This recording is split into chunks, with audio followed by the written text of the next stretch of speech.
Emma was born in a small town in central Iowa, where the horizon stretched endlessly over golden cornfields, and the sky seemed like it could hold any dream. From a young age, she felt a pull toward the clouds that no one else in her family could understand.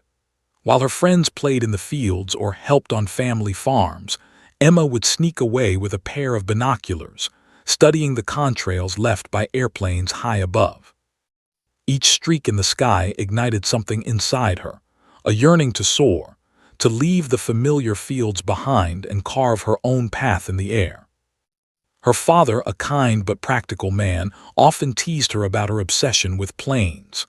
"The cornfields need you more than the sky," he would joke, though there was a spark of pride hidden in his teasing eyes. Her mother, quieter and equally loving, encouraged Emma to pursue her curiosity but reminded her that life beyond the farm would be demanding. Emma didn't care. She had visions of herself navigating high-tech jets, performing maneuvers no ordinary pilot could manage. But she knew it would start somewhere small, perhaps or even a trainer plane at a local airstrip. At 16, Emma convinced her parents to let her take flying lessons. Her first flight in a small two-seater was transformational. The engine's roar, the sensation of rising above the earth, the way the cornfield shrank beneath her, it was intoxicating. She could bank sharply, dip low over the fields, and feel the plane respond like an extension of herself. Each flight honed instincts she didn't realize she had, teaching her how to anticipate turbulence, read the wind, and react before others could. Neighbors began noticing her skill, watching with awe as the girl who grew up among rows of corn performed daring loops and low-altitude maneuvers with precision.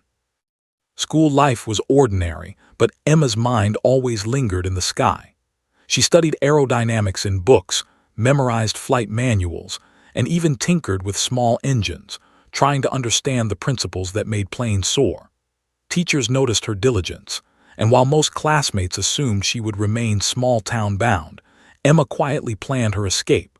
She sketched futuristic jets on notebook margins and imagined missions far beyond Iowa's boundaries. She knew that to achieve greatness, she would have to leave the familiar, confront challenges she had never faced, and prove herself in ways the cornfields could never prepare her for. Her weekends were often spent at the local airstrip, where she volunteered to clean hangars, maintain small planes, and assist flight instructors. Though men dominated the field, she faced the skepticism quietly, letting her skill speak for itself. One instructor, a retired Air Force pilot, took particular notice of her talent and encouraged her to aim higher. "You've got instincts most people spend years chasing," he said. "Flying over those fields seems to have trained you differently. Don't waste it." That simple statement lit a fire in Emma's heart. By the time she turned 18, Emma had accumulated hundreds of hours in mastering takeoffs, landings, and daring maneuvers that made even seasoned pilots nod in respect. She applied to the U.S. Air Force Academy, knowing it would be the real test of her skills and determination. Leaving the cornfields behind was bittersweet. The landscape she had grown up with symbolized comfort and familiarity, yet it also reminded her of the limitations she was determined to transcend. On her last flight over the Iowa fields before leaving for the academy, Emma looked down at the endless gold and green, feeling both nostalgia and resolve. The fields had taught her patience, focus, and instinct. They had been her first classroom, her first runway, and her first proving ground. Now, the horizon ahead was broader, filled with possibilities she was ready to chase. She knew the journey would be difficult, filled with doubt, rigorous training, and relentless competition. But she also knew one thing with absolute certainty. She was born to fly, and nothing, not even the vast cornfields she called home, could hold her back. Leaving the familiar cornfields behind, Emma arrived at the U.S. Air Force Academy with equal parts excitement and trepidation. The sprawling campus was a world away from the quiet Iowa town she had known. Massive hangars, state-of-the-art simulators, and endless classrooms filled with cadets from across the country made her feel both small and determined. On the first day, she noticed the unspoken hierarchy among students. Some came from military families, others from elite academies, and then there was her, a farm girl with a passion for flying but no pedigree. She didn't let it intimidate her. The initial days were brutal. Rigorous physical training tested every ounce of stamina she had, pushing her body to exhaustion she had never known. Academic classes were no less demanding. Calculus, physics, and aerodynamics had to be mastered alongside military protocol and leadership courses. Many cadets whispered, "She's just a cornfield pilot. She won't last." Emma could hear them, but she ignored the murmurs. Her resolve was forged not from pride, but from the quiet certainty that the sky was hers to claim. Flight training began with small aircraft, and Emma quickly distinguished herself. She handled the controls with a precision that surprised instructors and peers alike. Her cornfield experiences, reading winds, judging distances, reacting instinctively, gave her an edge in maneuvers many struggled to master. In one particularly tricky simulation, a group of cadets froze when a gust of turbulence struck unexpectedly. Emma's quick instincts allowed her to stabilize the plane and execute a perfect landing. An instructor, impressed, scribbled a note on her record: "Exceptional reflexes. Must watch." It wasn't long before she earned her call sign, Viper. It happened during a training exercise where cadets performed low-level tactical maneuvers. Emma executed a daring series of sharp turns that saved her squad from a simulated ambush. Her peers gasped, the instructors nodded, and a captain chuckled. "That's a Viper right there. Fast, precise, deadly when needed." The name stuck. It symbolized her growing reputation, a pilot with instincts, courage, and tenacity that couldn't be taught. Despite early recognition, Emma faced obstacles. Male cadets often underestimated her, assuming she lacked the physical strength or mental toughness for fighter pilot training. She endured sarcastic comments, minor sabotage attempts during simulations, and the constant pressure of proving herself. Yet, Emma thrived under pressure. She studied extra hours in the simulator, memorized aircraft systems, and even helped instructors troubleshoot minor mechanical issues. Every challenge became an opportunity to show her worth. Outside of formal training, Emma developed a routine of early morning runs around the academy's grounds, reflecting on lessons learned and planning her path forward. She kept letters from her family tucked into her notebook, reminders of where she came from and why she was there. Each letter was a quiet affirmation that she had roots strong enough to sustain her, yet wings wide enough to soar. By her second year, Emma's dedication began yielding results. She scored at the top of her class in both flight simulations and academics. Her maneuvers in advanced exercises were flawless, drawing admiration and sometimes envy from peers. More importantly, she began forming friendships with cadets who respected skill above background. Mentors noticed her composure under stress, a trait essential for future combat missions. She became a trusted presence in group exercises, the one others relied upon when stakes were high. Graduation loomed ahead, and Emma felt the weight of the journey she had undertaken. From a small-town girl flying over Iowa's cornfields to a cadet recognized for skill and tenacity, she had transformed herself through discipline and sheer willpower. Yet she knew the real challenge awaited: operational fighter pilot training. The horizon beyond the academy promised faster jets, real missions, and tests that would push every limit. Still, Emma was ready.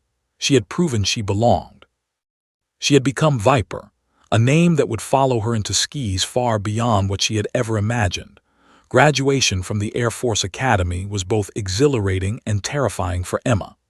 The Cornfield girl who had once mastered a now faced her first assignment: F-16 fighter pilot training at a sprawling airbase in the Midwest. The jet's sleek fuselage, the roar of the engines, and the dizzying array of controls were unlike anything she had encountered. Sitting in the cockpit for the first time, Emma felt a rush of both excitement and responsibility. Every lever, every dial, every switch demanded precision. One wrong move could end the mission, or worse. Her first flights were humbling. The speed, altitude, and sheer complexity of the F-16 forced Emma to rely on every ounce of knowledge she had accumulated. She struggled with navigation systems, radar readings, and high-G maneuvers. During initial exercises, other cadets seemed faster, more instinctive. She felt the familiar pang of doubt. Had she reached too far? But Emma remembered the cornfields, low-flying over uneven terrain, reading wind currents, reacting instinctively to changes in conditions.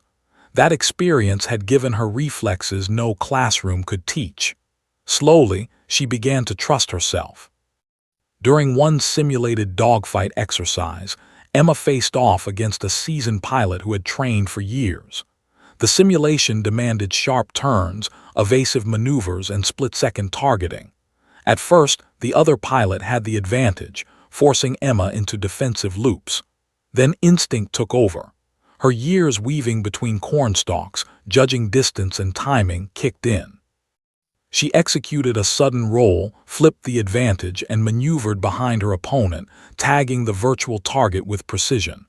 The instructors, who had watched quietly, exchanged impressed glances. Emma grinned. The flight had been a test, and she had passed.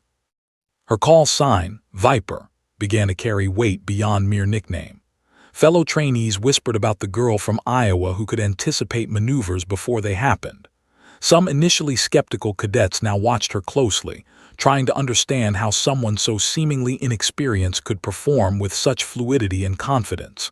Emma remained modest. To her, every flight was a lesson, a chance to hone instincts and sharpen skills. She spent hours in the simulator after official training, practicing evasive maneuvers, emergency protocols, and rapid targeting exercises. The more she learned, the more she realized the sky demanded constant respect and preparation. Mentorship became crucial.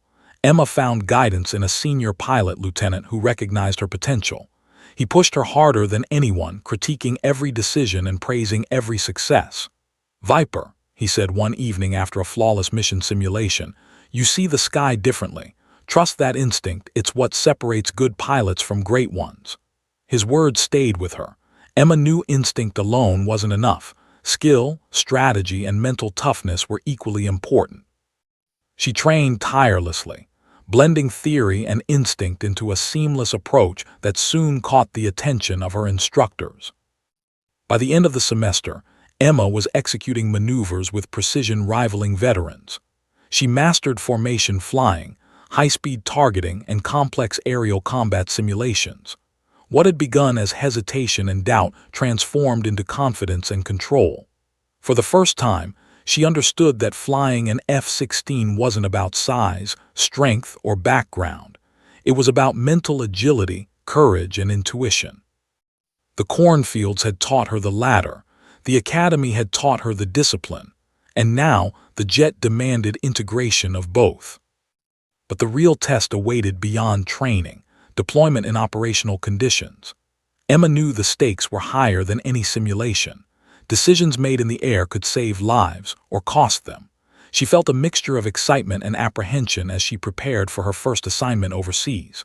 The girl who once soared above Iowa's fields was now a fighter pilot poised for real-world missions. The call sign, Viper, had become a quiet warning to her peers. Underestimating her would be a mistake. She had arrived, and the sky had finally recognized her. Emma stepped off the transport plane into a sun-scorched airbase halfway across the world, far from Iowa's rolling cornfields. The heat was oppressive, the air smelled of fuel and dust, and the hum of aircraft engines filled the tarmac.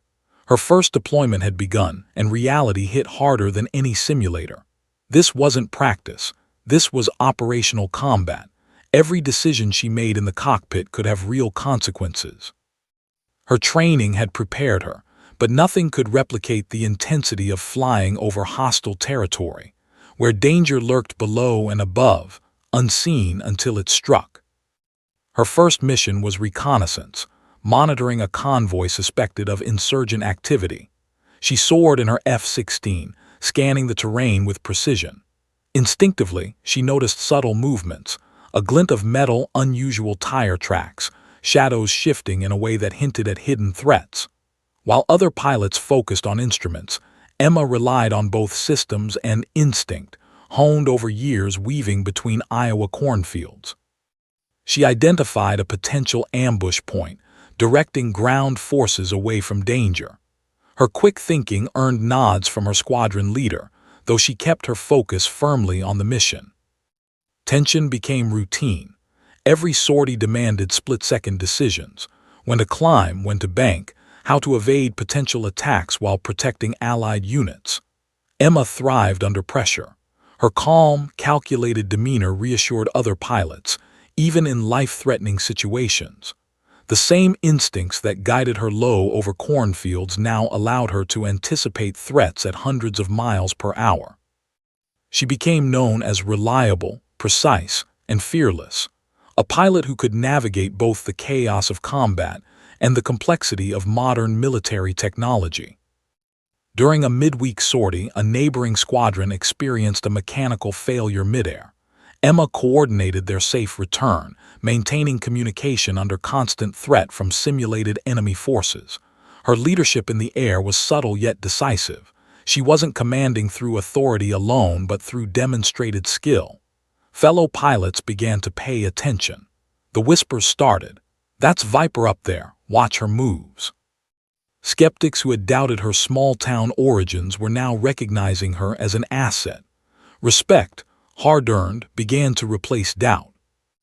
Off-duty hours were filled with planning, studying intelligence reports, and maintaining readiness. Emma observed patterns in insurgent behavior, using the information to improve mission strategies. She built trust not through bravado, but through consistency and competence. The squadron learned they could rely on her instincts to catch details others might overlook. By her second week, she was already contributing tactical insights beyond her experience level, and mentors began to take her seriously as a future leader. Despite the intensity of combat operations, Emma maintained a mental connection to home. She imagined the cornfields below, using memories of low-altitude flights to guide her instincts. That grounding reminded her of why she flew: to protect, to excel, and to prove that her humble beginnings could coexist with greatness. The cornfields were not a limitation. They were her foundation, her secret advantage. By the end of her first month in deployment, Emma had flown multiple missions without incident, earning both formal commendations and informal praise from peers. Her reputation was quietly building, and her call sign, Viper, carried weight among her squadron. Yet she knew this was only the beginning. The real challenges of modern combat would test not just skill, but judgment, leadership, and the ability to remain calm under extreme pressure. Emma was ready. She had survived the first real taste of war, and she had done so with precision, courage, and instinct honed over years in skis far simpler than these, but no less demanding. For the first time, Emma truly felt the transition, from cornfield pilot to operational fighter pilot. She had earned her place in the sky, and the missions ahead would only solidify her growing legend. After several successful deployments in the F-16, Emma received the news she had been silently hoping for. She had been selected for the F-35 Lightning II program, one of the most elite fighter jet assignments in the U.S. Air Force. The F-35 wasn't just another aircraft. It was a technological marvel, a cockpit of sensors, stealth capabilities, and systems that even seasoned pilots found daunting. Emma felt a mixture of excitement and intimidation.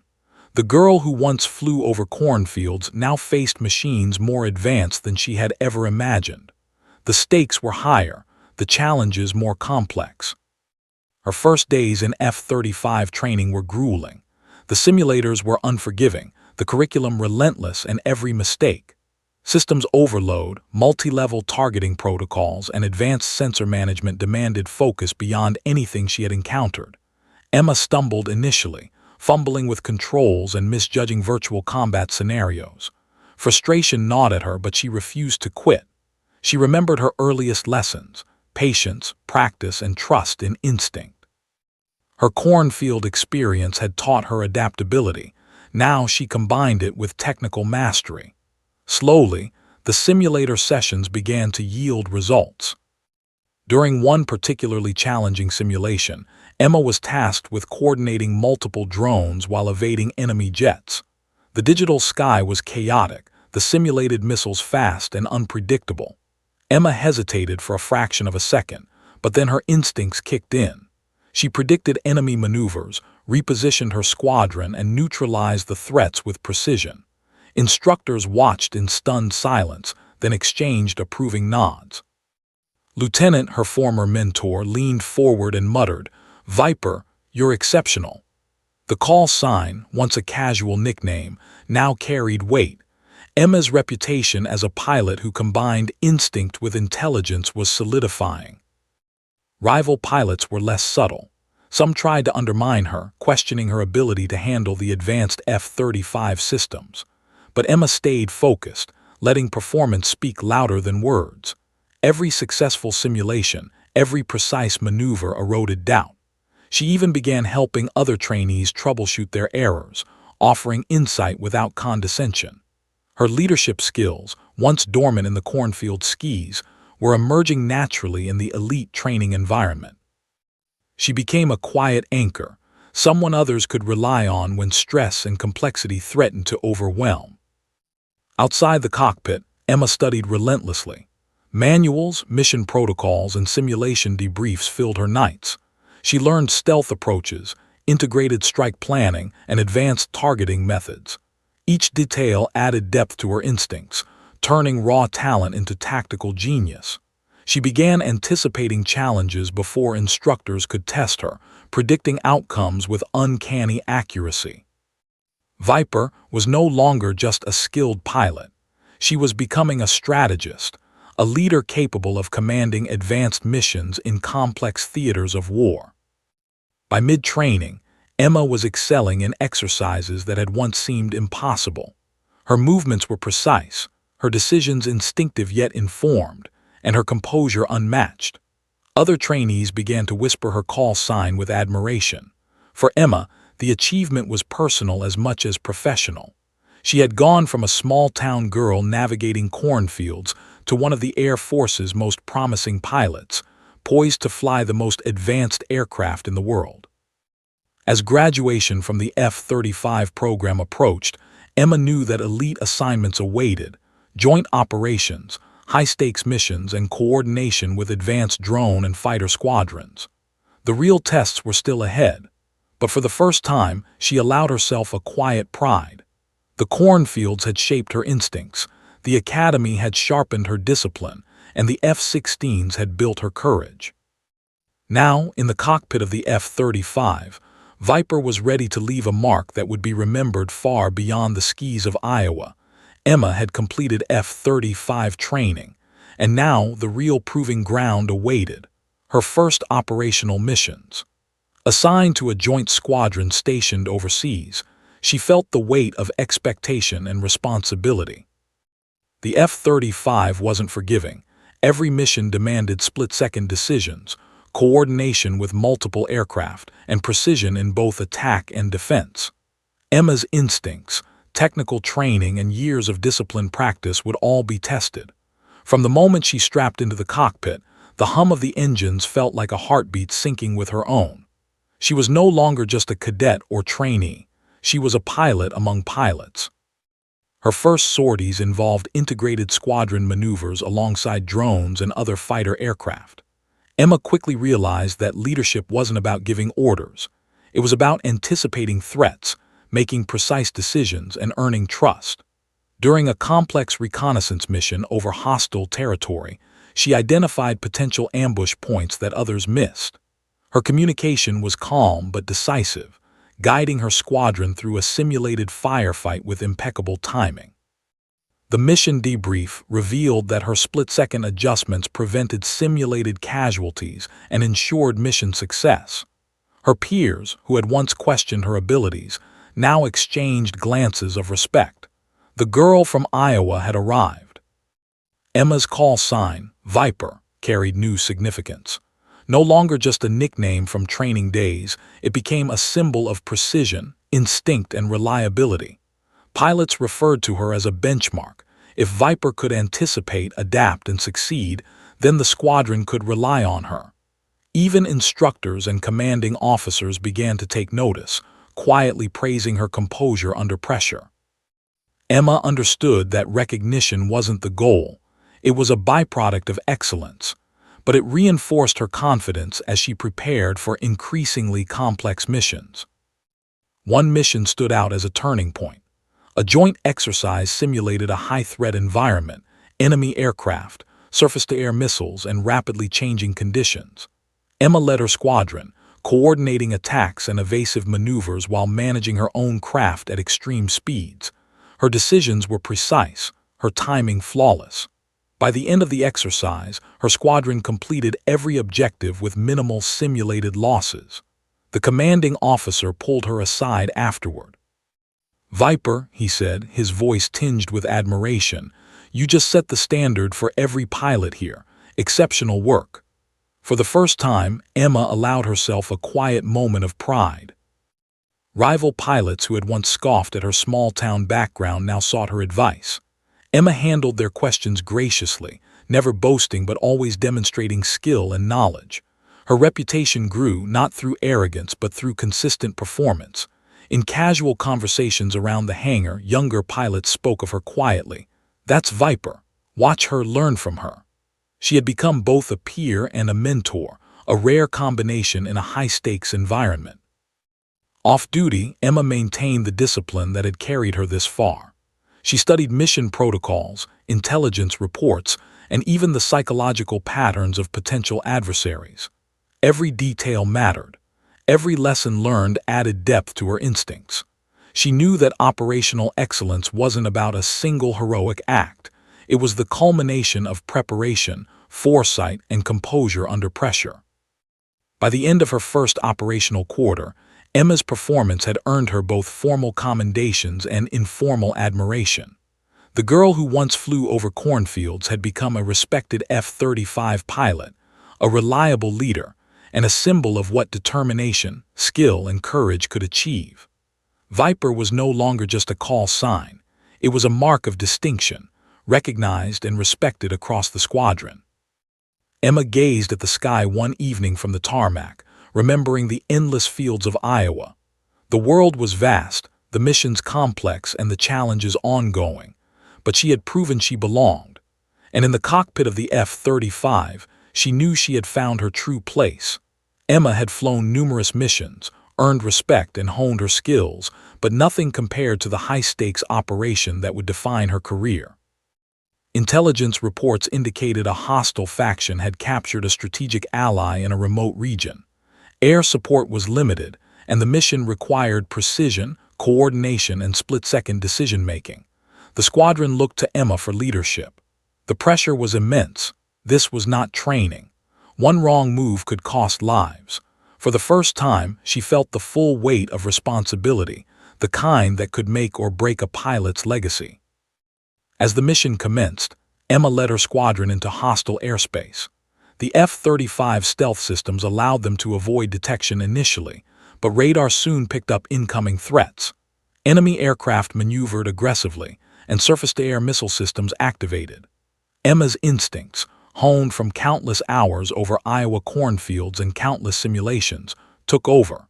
She anticipated enemy moves, executed evasive maneuvers, and coordinated her squadron with calm authority. Every decision was precise, every command measured. The squadron relied on her, and she delivered. At one critical moment, a squadron member's aircraft was hit and began losing altitude. Emma calculated angles, velocity, and risk in seconds, maneuvering to shield the stricken pilot while neutralizing the immediate threat. Communication was clear, concise, and authoritative. Ground forces received precise guidance to extract the ally safely. By the time the dust settled, the mission objectives were completed, no lives were lost, and enemy forces were neutralized. The squadron had achieved what seemed nearly impossible, thanks in large part to Emma's quick thinking and leadership. After landing, the hangar was silent at first, the weight of what had just happened settling over everyone. Slowly, officers and fellow pilots approached, nodding in acknowledgement. Her commanding officer, normally stoic, broke into a rare smile. "Viper, you didn't just lead the mission. You saved lives and set a new standard. Exceptional work." Emma's heart swelled, but she remained composed. For her, the victory wasn't about praise. It was about proving that skill, intuition, and courage could truly make a difference. Rival pilots who had once doubted her small-town background now regarded her with unmistakable respect. Even senior F-35 pilots began consulting her for tactical insights, acknowledging that her instincts and decision-making were rare assets in combat situations. In quiet moments, Emma reflected on her journey. From the cornfields of Iowa to advanced fighter jets over hostile territory, every experience had contributed to this moment. Her instincts, discipline, and determination had transformed her into the pilot she had always imagined herself becoming. Off-duty, she debriefed meticulously. She studied every maneuver, every command, every decision, seeking areas for improvement even after flawless execution.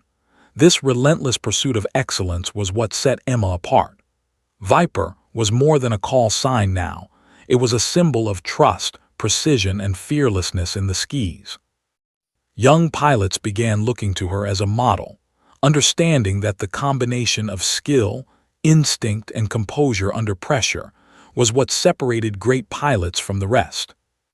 That night, Emma sat alone under the vast sky, stars stretching endlessly above.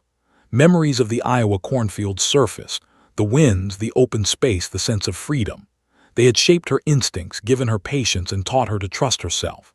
Now, as an accomplished F-35 pilot, she realized that every challenge she had faced, from small-town skepticism to elite training, had prepared her for this defining moment. Viper had proven herself, and her legend was firmly established. Emma smiled quietly. The sky had recognized her. The world had recognized her. And in her heart, she knew the journey was just beginning. Emma returned to Iowa for the first time in years, the familiar cornfield stretching endlessly beneath a sky she had once only dreamed of conquering. Landing her F-35 at the small regional airstrip felt surreal. She was no longer the young girl who had flown a borrowed but a decorated pilot whose call sign, Viper, was recognized across the Air Force. Townspeople gathered along the runway, some waving, some staring in disbelief, witnessing the incredible journey of their local girl who had risen from modest beginnings to soar among the nation's finest pilots. The visit was more than ceremonial. It was a bridge between Emma's past and her present. Children ran to the airstrip, eyes wide with curiosity, and asked questions about flying, planes, and bravery. Emma answered patiently, sharing stories of her first lessons over cornfields, the rigorous training at the Air Force Academy, and the thrill and responsibility of piloting an F-35. She didn't boast about awards or missions. Instead, she focused on perseverance, discipline, and the courage to pursue one's dreams, no matter the obstacles.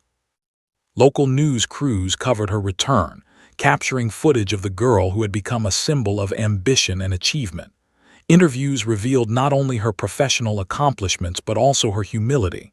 "I'm still the same girl who looked up at the sky over these fields," Emma said, her eyes scanning the horizon. "The cornfields taught me patience, focus, and instinct. Flying advanced jets didn't replace those lessons, it amplified them." Her words resonated, inspiring young pilots and dreamers alike, proving that greatness can grow anywhere, even a quiet town in Iowa. Back at the airbase, Emma's peers reflected on her journey. Viper had become more than a call sign, it was a standard of excellence. New pilots were mentored using her methods, calm decision-making, anticipation of threats, and instinctive coordination. Her legacy wasn't just the missions she flew, but the lives she influenced, the respect she earned, and the example she set. Commanders often cited her as a model for integrating experience, skill, and intuition into operational strategy. She had transformed skepticism into admiration, doubt into inspiration. Emma herself continued to fly operational missions, though she balanced them with mentoring and training responsibilities. She understood that leadership meant guiding others, sharing knowledge, and preparing the next generation to face challenges she had encountered. Instructors and younger pilots alike looked to her, hoping to emulate the combination of instinct, intelligence, and composure that had earned her renown. Every flight reminded her that excellence was a continuous journey, not a final destination. Evenings were quieter moments of reflection. Emma often stood under the vast Iowa sky, the golden fields stretching to the horizon. Memories of solo flights in a small resurfaced, the thrill, the wind, the freedom. Those lessons, she realized, had been as important as any classroom or simulator. They had shaped her instincts, her courage, and her unwavering determination. She understood that greatness wasn't only measured in accolades or missions completed. It was measured in perseverance, humility, and the impact one left on others. As Emma prepared to depart the town again, she glanced at the horizon one last time. The cornfields had witnessed her beginnings and now symbolized her journey. She smiled, knowing that her story, the girl who had once flown over endless fields, could inspire countless others to pursue the sky, to challenge limits, and to trust their instincts. Viper had soared, but her legacy was grounded in the lessons learned from home. Emma climbed into her F-35, engines humming, ready to return to duty. She was no longer just a pilot. She was a symbol of possibility, resilience, and inspiration. The cornfields below seemed smaller than before, but the sky above had never felt wider. And as she took off, leaving a trail of speed and precision behind, Emma, the girl who had once been only a cornfield pilot, had become timeless.